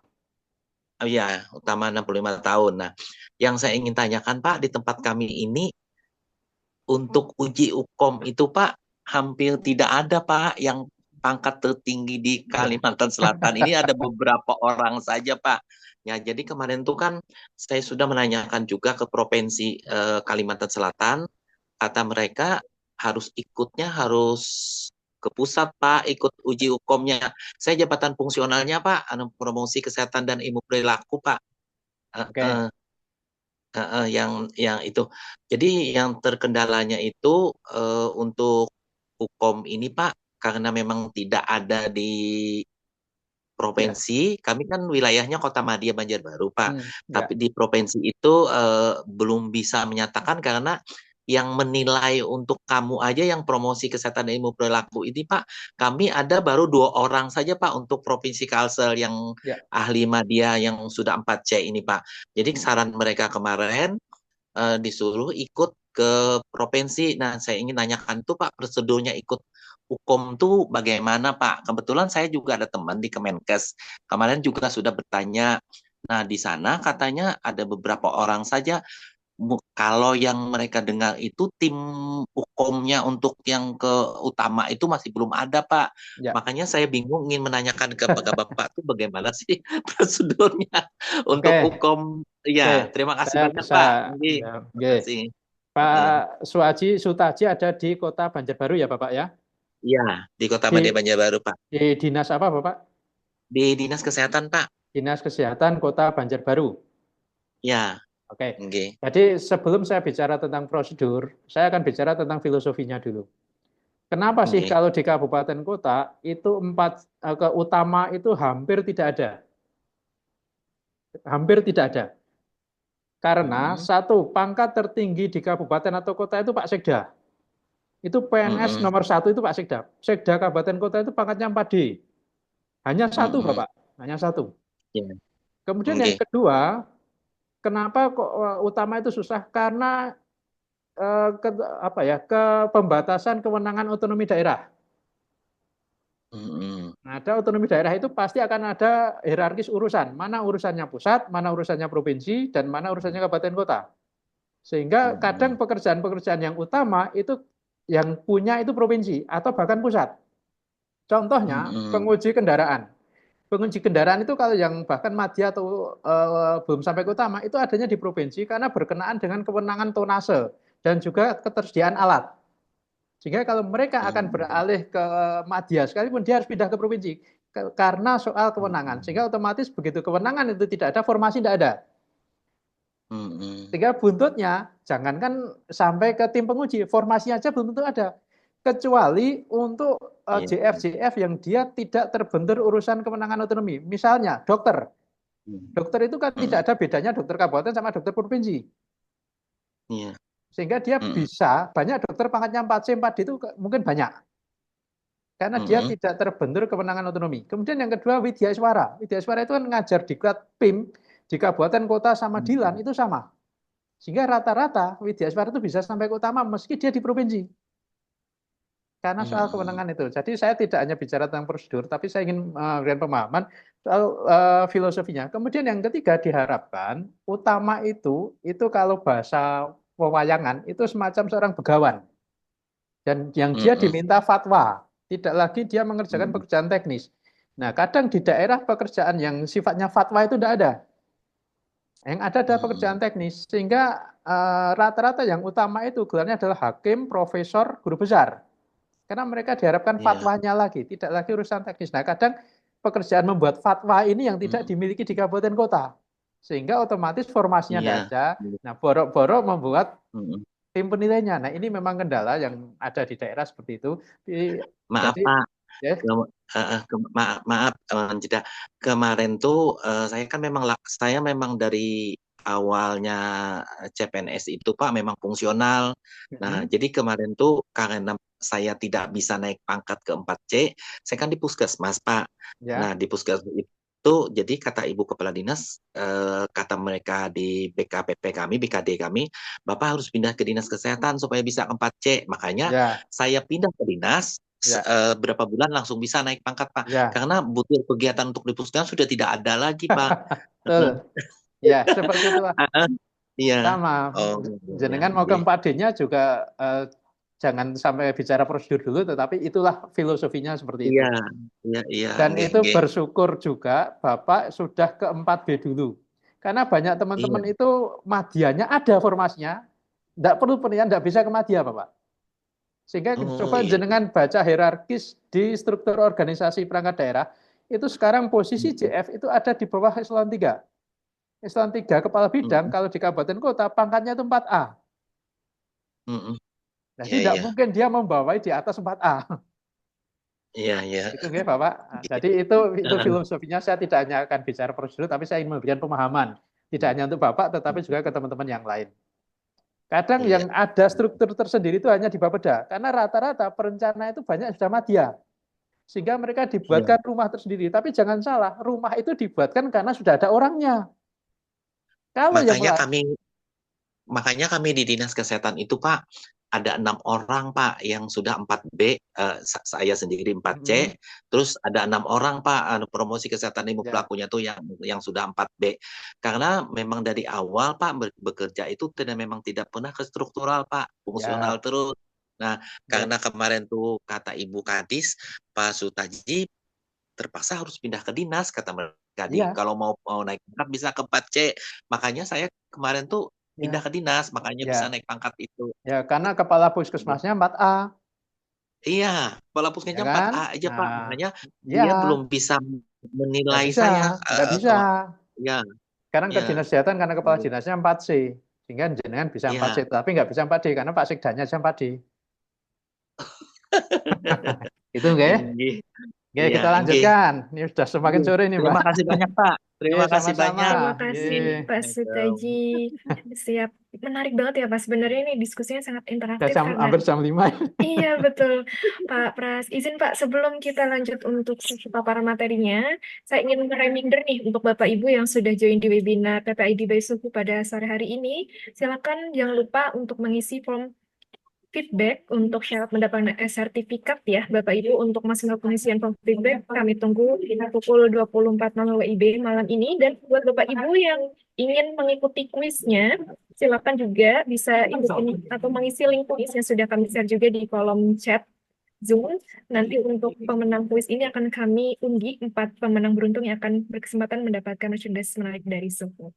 Baik, Pak Pras, monggo bisa Lanjut ya. dilanjutkan sebelum kita closing, Ji, Pak. Oke, nah ini promosi pengangkatan melalui promosi yaitu ke dalam JF atau dari JF, kemudian kenaikan jenjang JF. Jadi naik jenjang itulah promosinya teman-teman JF. Sekali lagi dari muda ke madya dan dari pemula ke terampil, terampil ke penyelia, penyelia ke mahir, itulah promosinya. Kalau bukan lagi naik ke eselon. Kemudian jenjang jabatan pelaksana yang akan diangkat dalam jabatan melalui promosi 1, 3A ke 3B dalam jabatan ahli pertama atau mahir. Kemudian 3C, 3D, ini, bentar ini ketutup. Aduh, bentar, mohon maaf. Golongan 3C ke 3D dalam jabatan Ini penilaian kali.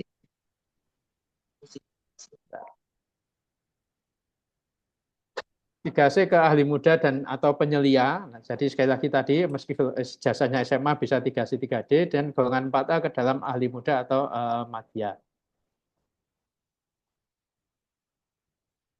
Ini sebenarnya bisa Bapak Ibu baca dalam peraturan itu tadi. Kemudian kita lanjutkan syarat yang pertama itu memiliki paling rendah pangkat keterampilan keahlian 1 dari 3A ke 3B. Jadi minimal golongannya 3A. Kemudian pendidikannya harus sarjana atau diploma, karena itu yang membedakan garis batasnya itu dari background pendidikan. Antara keterampilan dan keahlian itu garis batasnya adalah pendidikan. Kemudian yang ketiga, nah seharusnya nomor 3 ini, kalau menurut saya itu syarat yang pertama, tersedia formasi. Kemudian yang syarat nomor 5, ini syarat yang nomor 2. Mengikuti dan lulus uji kompetensi bahasanya adalah mengikuti dan lulus satu paket, bukan hanya mengikuti ya, tetapi mengikuti dan lulus. Kemudian kenaikan pangkat JF keterampilan golongan 3A yang memiliki S1, apabila angka kreditnya memenuhi, maka akan diberikan angka kredit penuh dari jenjang terampil dan dapat mengusulkan ke kenaikan pangkat 3A. Mohon maaf saya cepat saja karena waktu. Kemudian harus naik jenjang terlebih dahulu. Nah, itu tadi kalau kenaikan pangkat yang umum, ketentuan umumnya harus naik jenjang jabatannya dulu baru bisa naik pangkatnya, itu ketentuan umum. Tapi ada ketentuan khusus jangan lupa. Kemudian yang berikutnya ini syaratnya memenuhi angka kredit kumulatif. Makanya tadi kok sekarang dengan angka kredit yang minimal naik pangkatnya juga tetap harus akhirnya 4 tahun sekali, ya itulah gap reformasi birokrasi. Saya tertarik tadi dengan istilahnya. Kemudian lulus uji kompetensi pada jenjang setingkat yang lebih tinggi. Jadi setiap kali naik jenjang jabatan harus uji kompetensi. Kemudian ada dalam peta jabatan, ini buntutnya formasi. Kemudian telah 2 tahun dalam pangkat terakhir, ini saya kira bisa. Dan memenuhi syarat kenaikan pangkat sesuai peraturan perundang-undangan. Contohnya yang tadi untuk asesor ada syarat khususnya. Bisa seperti itu dimunculkan. Kemudian angka kredit. Satu, angka kredit merupakan syarat jabatan fungsional untuk naik ke pangkat atau jabatan.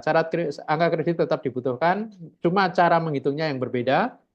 Kemudian ditetapkan oleh pejabat penilai kinerja atau atasan langsung, dalam hal ini sekarang kepala bidang, kalau dia belum sampai ke madya. Kalau madya mungkin bisa langsung ke kepala perangkat daerah. Kemudian mengusulkan KAP kecuali untuk JF yang pertama. Kemudian, nah ini penting, pendidikan yang lebih tinggi dihitung 25% dari angka kredit kumulatif. Bukan 25 poin, tetapi 25%. Saya kira itu pas jam 5, mohon maaf ini ngebut. Mungkin terakhir kalau masih ada pertanyaan, Mbak, silahkan. Baik, terima Sesi kasih terakhir. banyak Pak Pras. Luar biasa ya Pak ya, materinya sangat daging dan insight-nya juga banyak sekali di sini Bapak Ibu. Semoga terbantu dengan paparan materi Pak Pras pada sore hari ini. Ini boleh kita kasih kesempatan satu pertanyaan terakhir Oke. Pak Pras? Oke, monggo. Baik. Tutup. Tadi saya menemukan pertanyaan yang lebih umum nih Pak. Nanti mungkin bisa mewakili Bapak Ibu di sini karena tadi sepertinya cukup teknis sekali ya Pak ya untuk masing-masing jabatan fungsional seperti itu. Monggo, silakan. Baik, saya pilih dulu ya Pak ya. Nah, ini Pak, dari Bapak Reza Hashim Zakariansyah. Ini pertanyaannya cukup general Pak Pras, sebagai closing ya Pak ya. Bagaimana perbedaan peran dan kontribusi pejabat fungsional di kementerian, lembaga, dan pemerintah daerah mempengaruhi pencapaian target reformasi birokrasi di masing-masing tingkat pemerintahan? Apakah perlu pendekatan yang berbeda untuk mengoptimalkan peran mereka dalam setiap konteks tersebut? Bagaimana nih Pak untuk pertanyaan closing Ya, kita? oke. Satu, bedanya kalau di kementerian atau lembaga, dia hanya satu urusan itu tadi, sehingga mereka lebih bisa memberikan kontribusi karena rata-rata linear, tidak akan terbentur kayak tadi yang ditanyakan syarat pendidikan untuk uji kompetensi. Itu jarang ditemui di kementerian atau lembaga. Kalau di daerah, sekali lagi daerah itu melaksanakan 11 urusan otonomi. Sehingga benar-benar dibutuhkan, kalau di pusat itu lebih ke tour of area, kalau di daerah sebenarnya lebih dibutuhkan tour of duty. Nah, karena itu treatment-nya harus berbeda antara yang di pusat dan di daerah. Kemudian harus dipahami juga, ketika itu di daerah, memang ini agak satu kata kunci saya, pengembangan karir JF kalau di daerah itu, kalau dia hanya bisanya sekarang hanya di eselon 3, kalau tidak dia karirnya itu bukan satu kabupaten, tapi bisa jadi hanya satu gedung. Karena yang ngurusi satu urusan itu hanya di satu gedung. Beda dengan di kementerian yang meski dia urusannya satu, tetapi kakinya ada di seluruh Indonesia. Sehingga untuk bisa berperan, kalau di pusat relatif lebih bisa, kalau di daerah, quote dari Pak Habibie tadi kata kuncinya. Jadi berikan yang terbaik melebihi apa yang dibayarkan, insya Allah suatu saat akan dibayarkan melebihi yang kita terima, karena memang ada sisi-sisi yang kemudian membatasi kiprah di daerah, tetapi itu ada nilai plus yang lain juga, yang mohon maaf saya tidak bisa menyampaikan di sini, tapi intinya treatmentnya untuk pusat dan daerah itu berbeda, tetapi semuanya bisa berkontribusi ke dalam reformasi birokrasi. Fungsional bukan terus habis, dia tetap bisa berkiprah dan bahkan lebih bisa berkembang, dia bisa sampai ke jenjang jabatan eselon 3, bahkan sampai juga ke JBT. Jadi sekali lagi memang kondisinya antara di pusat dan di daerah berbeda. Kendala-kendala tadi yang ditanyakan dari Pak Sutaji, dari Pak Didi itu jarang ditemui di pusat. Tapi itu akan ditemui di daerah. Gitu Mbak. Baik, Terakhir terima ya. kasih Prof. Oke. Mas. Iya, ini sudah terakhir, Pak. Mohon maaf Bapak Ibu semuanya, karena kita ada keterbatasan waktu ya. Pertanyaan terakhir sekaligus sebagai closing statement kita nih, bahwa bekerjalah atau memberikan yang paling yang terbaik seperti itu dalam kita bekerja melebihi apa yang kita bayar.